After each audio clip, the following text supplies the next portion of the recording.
এখন দেখবেন সংবাদ শিরোনাম। সংসদে রাষ্ট্রপতির ভাষণের সময় বিরোধী দলের ওয়াকআউট অসংসদীয় আচরণ বলছেন বিশ্লেষকরা। বিএনপির রাজনৈতিক সিদ্ধান্তে কাটছাঁট হতে পারে অন্তর্বর্তী সরকারের অধ্যাদেশ। ঢাকার কেরানীগঞ্জের শিং নদের অস্তিত্ব এখন শুধু ভূমি অফিসের নথি আর মানুষের স্মৃতিতে।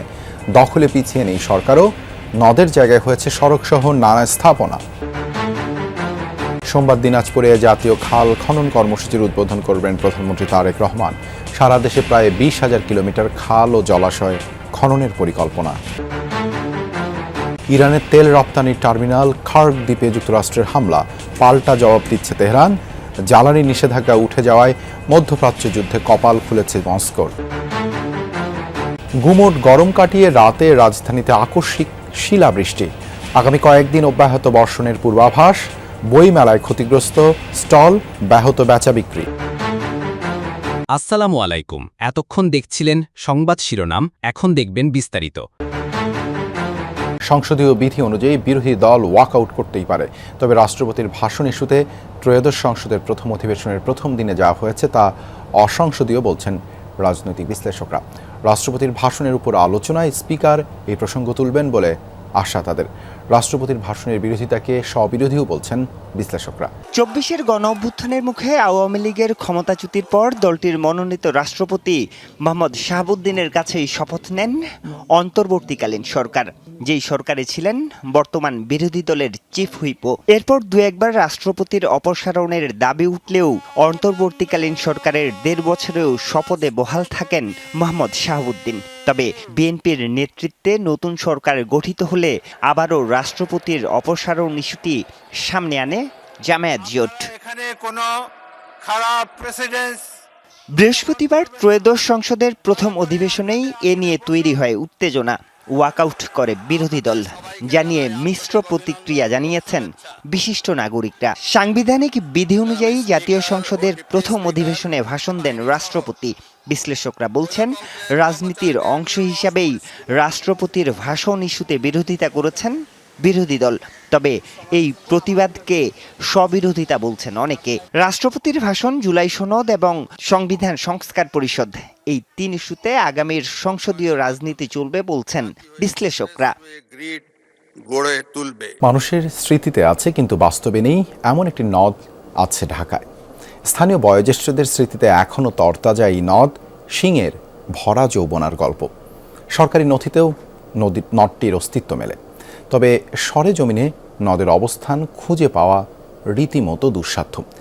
কোনো কোনো জায়গায় নদ টিকে আছে সামান্য নালা হয়ে, আবার কোথাও চিহ্নই নেই। নানা স্থাপনায় স্থানীয়রা যেমন তেমনি সরকারও নদ ভরাট করে নির্মাণ করেছে সড়ক। একটি প্রবাহের খোঁজে ঢাকার কেরানীগঞ্জে এসেছি আমরা। নদের নাম শিং, স্থানীয়ভাবে পরিচিত সিংহ নদ নামে।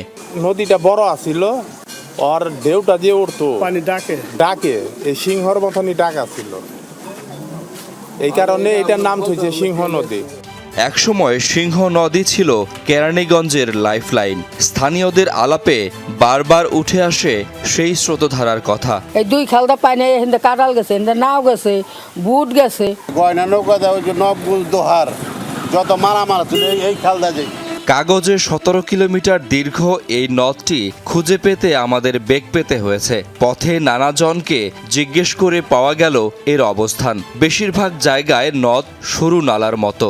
আরও আশ্চর্য, কোথাও পানির অস্তিত্বই নেই। নদীটা বাঁচবে, ঠিক আছে, জনগণ বাঁচবো, কৃষক বাঁচবো। মাটি কেটে কেটে পড়ছে। শিং নদের সীমানা বুঝতে 17 কিলোমিটার ঘুরে দেখি আমরা।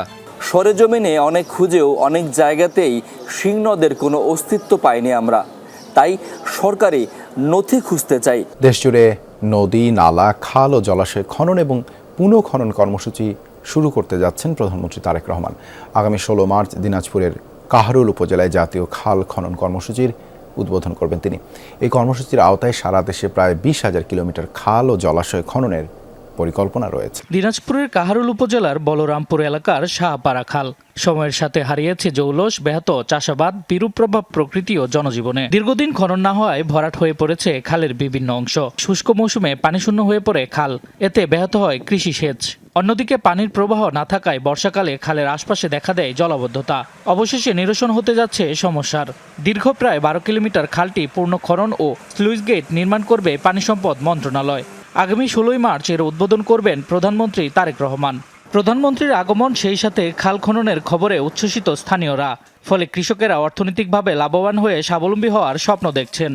ওয়ার্ল্ড ব্যাংকের climate smart agriculture and water management প্রকল্পের আওতায় পূর্ণ খনন করা হবে শাহপারা খাল। এরই মধ্যে শাহপারা খাল পরিদর্শন করেছেন পানি সম্পদ মন্ত্রী, প্রতিমন্ত্রী ও সমাজ কল্যাণ মন্ত্রী। স্পটে এসে উনি এখানে ওনার কর্মসূচি করার দায় উদ্বোধন খাল খনন কর্মসূচির পরবর্তীতে একটি সমাবেশ, স্বাভাবিকভাবেই যে স্বতঃস্ফূর্ত সমাবেশ হবে, সেখানে হয়তো ওনাদের উদ্দেশ্যে বক্তব্য রাখবেন। ইরানের তেল সরবরাহের জন্য অত্যন্ত গুরুত্বপূর্ণ খার্ক দ্বীপের সামরিক স্থাপনায় হামলা চালিয়েছে যুক্তরাষ্ট্র। পরবর্তীতে সেখানে থাকা জ্বালানি অবকাঠামোতেও হামলার হুমকি দিয়েছেন মার্কিন প্রেসিডেন্ট ডোনাল্ড ট্রাম্প। এছাড়া রাজধানী তেহরান সহ ক্ষেপণাস্ত্র হামলার শিকার হয়েছে ইরানের বিভিন্ন এলাকা। মার্কাজি প্রদেশের একটি গ্রামে অভিযানে নিহত হয়েছেন 6 জন। খুজেস্তান প্রদেশে মিসাইল হামলায় প্রাণ হারিয়েছেন 3 বছরের এক শিশু। এই নিয়ে দেশটিতে মোট প্রাণহানি বেড়ে দাঁড়িয়েছে কমপক্ষে 1444 জনে। আহত 18,500-এরও বেশি মানুষ। থেমে নেই ইরানের পাল্টা হামলাও। ইসরায়েলের রাজধানী তেল আবিব সহ বিভিন্ন স্থানে ছোঁড়া হচ্ছে একের পর এক মিসাইল। কাতার, বাহরাইন ছাড়াও উপসাগরীয় অঞ্চলের কয়েকটি দেশে চলছে ইরানের ক্ষেপণাস্ত্র ও ড্রোন হামলা। ইরানের নতুন সর্বোচ্চ নেতা মুস্তাবা খামেনি ও নিরাপত্তা কাউন্সিলের উপদেষ্টা আলী লারিজানির বিষয়ে তথ্য দিলে $1 কোটি মার্কিন পুরস্কারের ঘোষণা করেছে ট্রাম্প প্রশাসন। সামাজিক মাধ্যম এক্সে এই ঘোষণা দিয়ে মার্কিন পররাষ্ট্র মন্ত্রণালয় জানানো হয়, তাদের বিষয়ে নির্ভুল তথ্য দিতে পারলে আর্থিক পুরস্কারের পাশাপাশি যুক্তরাষ্ট্রে পুনর্বাসনের সুযোগ পাবেন তথ্যদাতারা। মুস্তাবা খামেনি আর লারিজানির ছাড়াও ইসমাইল খতিব, আলী আসগার হেজাজি, মেজর জেনারেল ইয়াহিয়া রহিম সাফাভি ও ব্রিগেডিয়ার জেনারেল ইস্কান্দার মোমেনিস সহ ইরানের বেশ কয়েকজন শীর্ষ নেতার বিষয়ে তথ্য চাওয়া হয়েছে ওই বিবৃতিতে।